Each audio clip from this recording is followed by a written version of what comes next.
Hi welcome back to my YouTube channel. ಇವತ್ತು ನಾನು ಒಂದು ಒಳ್ಳೆ ಸಖತ್ತಾಗಿರುವಂಥ ಟೊಮ್ಯಾಟೊ ಚಟ್ನಿ ಟೊಮ್ಯಾಟೊ ಪಿಕ್ಕಲ್ ಅಂತಲೂ ಕರಿಬೋದು ರೆಸಿಪಿ ತೊಗೊಂಡು ಬಂದಿದ್ದೀನಿ. ಸೊ ಇನ್ನೂ ತಡ ಮಾಡೋಣ, ವೀಡಿಯೋ ಸ್ಟಾರ್ಟ್ ಮಾಡಿಬಿಡೋಣ. Let get started. ಇದು ಮಾಡೋಕ್ಕೆ ನಾನಿಲ್ಲಿ 1 kg ಅಷ್ಟು ಟೊಮ್ಯಾಟೊ ತೊಗೊಂಡಿದ್ದೀನಿ ಮತ್ತು 2 ಮೀಡಿಯಮ್ ಸೈಜ್ ಆನಿಯನ್ ಚಾಪ್ ಮಾಡಿ ಇಟ್ಕೊಂಡಿದ್ದೀನಿ. ಆಯಿಲ್, ಖಾರದ ಪುಡಿ, ಅರಿಶಿನ ಮತ್ತು ಸಾಲ್ಟು, ಹಾಗೆ ಬೆಳ್ಳುಳ್ಳಿನ ಚಾಪ್ ಮಾಡಿ ಇಟ್ಕೊಂಡಿದ್ದೀನಿ ಮತ್ತು ಒಂದು ಸ್ವಲ್ಪ ಕರಿಬೇವನ್ನು ತೊಗೊಂಡಿದ್ದೀನಿ. ಸೊ ಇಷ್ಟು ಇಂಗ್ರೀಡಿಯೆಂಟ್ಸ್ ಬೇಕಾಗಿರುತ್ತೆ ಇದಕ್ಕೆ. ಸೊ ಇದನ್ನ ಮಾಡೋಕ್ಕೆ ನಾನಿಲ್ಲಿ ಒಂದು ಪಾತ್ರೆಗೆ ಒಂದು 8ರಿಂದ 10 ಸ್ಪೂನಷ್ಟು ಆಯಿಲ್ ಹಾಕ್ಕೊಂಡಿದ್ದೀನಿ. ಲೈಕ್ ಇದಕ್ಕೆ ಸ್ವಲ್ಪ ಆಯಿಲ್ ಜಾಸ್ತಿ ಇದ್ದರೆ ಅದು ಬೇಗ ಕೆಟ್ಟು ಹೋಗಲ್ಲ ಅಂತ. ಆಮೇಲೆ ಇದಕ್ಕೆ ನಾನು 1 ಟೇಬಲ್ ಸ್ಪೂನಷ್ಟು ಜೀರಿಗೆನ ಹಾಕ್ಕೊಳ್ತಾ ಇದ್ದೀನಿ. ಜೀರಿಗೆ ಒಂದು ಸ್ವಲ್ಪ ಎಣ್ಣೆಯಲ್ಲಿ ಸಿಡ್ತಾ ಇದೆ ಅಂದ ತಕ್ಷಣ ಅದಕ್ಕೆ ನಾನು ನಾನೇನು ಚಾಪ್ ಮಾಡಿ ಇಟ್ಕೊಂಡಿದ್ನಲ್ಲ ಆನಿಯನ್ ಅದನ್ನ ಹಾಕ್ಕೊಳ್ತಾ ಇದ್ದೀನಿ. ಹಾಕ್ಕೊಂಡಿದ್ದನ್ನ ಚೆನ್ನಾಗಿ ಮಿಕ್ಸ್ ಮಾಡ್ಕೊಳ್ತಾ ಇದ್ದೀನಿ. ಆನಿಯನ್ ಒಂದು ಸ್ವಲ್ಪ ಮೆತ್ತಗಾದ ತಕ್ಷಣ ಇದಕ್ಕೆ ನಾನು 2 ಟೇಬಲ್ ಸ್ಪೂನಷ್ಟು ಖಾರದ ಪುಡಿ ಹಾಕ್ಕೊಳ್ತಾ ಇದ್ದೀನಿ. ನಿಮಗೆ ಖಾರ ಜಾಸ್ತಿ ಇಷ್ಟ ಆದರೆ ನಿಮಗೆ ಜಾಸ್ತಿ ಹಾಕ್ಕೋಬೋದು. ಮತ್ತು ನಾನು 1 ಟೇಬಲ್ ಸ್ಪೂನಷ್ಟು ಸಾಲ್ಟ್ ಮತ್ತು ಚಿಟಿಕೆ ಅಷ್ಟು ಅರಿಶಿನ, 2 ಟೇಬಲ್ ಸ್ಪೂನಷ್ಟು ಬೆಳ್ಳುಳ್ಳಿ ಹಾಕ್ಕೊಳ್ತಾ ಇದ್ದೀನಿ. ಇದನ್ನ ಚೆನ್ನಾಗಿ ಫ್ರೈ ಮಾಡ್ಕೋಬೇಕು. ಖಾರ ಒಂದು ಸ್ವಲ್ಪ ಎಣ್ಣೆಯಲ್ಲಿ ಕುದಿಯೋವರೆಗೂ ವೆಯ್ಟ್ ಮಾಡಬೇಕು. ಎಣ್ಣೆಯಲ್ಲಿ ಕುದಿಯೋ ಟೈಮಲ್ಲಿ ಚಾಪ್ ಮಾಡಿ ಇಟ್ಕೊಂಡಿರೋವಂಥ ಟೊಮ್ಯಾಟೊನ ಇದಕ್ಕೆ ನಾನು ಆ್ಯಡ್ ಮಾಡ್ತಾ ಹೋಗ್ತಾ ಇದ್ದೀನಿ. ಸೊ ಇದು ನಾನು ಇಲ್ಲಿ ಕ್ವಾಂಟಿಟಿ ಜಾಸ್ತಿ ಇರೋದ್ರಿಂದ ಸ್ವಲ್ಪ ಮಿಕ್ಸ್ ಮಾಡೋಕ್ಕೆ ಸ್ವಲ್ಪ ಟೈಮ್ ತಗೊಳ್ಳುತ್ತೆ. ಸೊ ಹಾಗಾಗಿ ಚೆನ್ನಾಗಿ ಇದನ್ನು ಮಿಕ್ಸ್ ಮಾಡ್ಕೊಳ್ತಾ ಇದ್ದೀನಿ.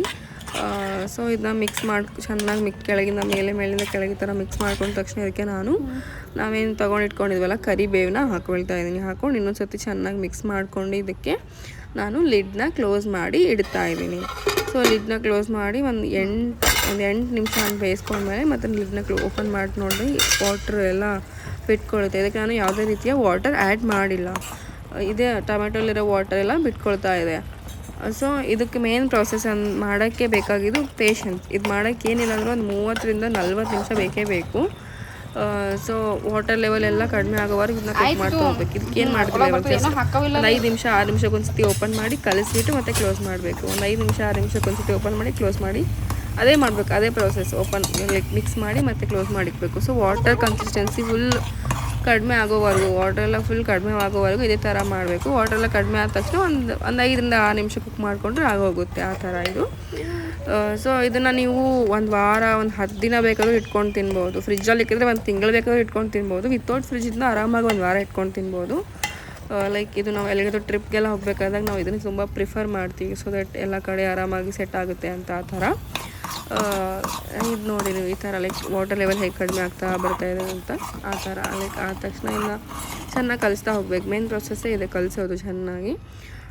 ನೋಡ್ತಾ ಇದ್ದೀರಾ. And by the way I'm so sorry, ನನ್ನ ವಾಯ್ಸ್ ಹೋಗಿದೆ, ಹಾಗಾಗಿ ನಾನು ವೀಡಿಯೋಸ್ ಮಾಡೋಕ್ಕಾಗ್ತಿರ್ಲಿಲ್ಲ. ಸೊ ಇದು ರೆಡಿ ಆಗಿದೆ. ಆಮೇಲೆ ಇದನ್ನ ನಾನು ಸ್ಟೋವ್ನ ಆಫ್ ಮಾಡ್ಕೊಂಡು ಒಂದು ಸರ್ವಿಂಗ್ ಬೌಲ್ಗೆ ಸರ್ವ್ ಮಾಡ್ಕೊಳ್ತಾ ಇದ್ದೀನಿ. ಸೊ ಇದಕ್ಕೊಂದು ಸ್ವಲ್ಪ ಕೊತ್ತಂಬರಿ ಹಾಕಿಬಿಟ್ಟು it's ready to serve. Thank you guys. I hope ಈ ವಿಡಿಯೋ ನಿಮಗೆ ಇಷ್ಟ ಆಗಿದೆ ಅಂತ ಅಂದ್ಕೊಳ್ತಾ ಇದ್ದೀನಿ. ಈ ವಿಡಿಯೋ ಇಷ್ಟ ಆದರೆ please do like, share, subscribe. Thank you.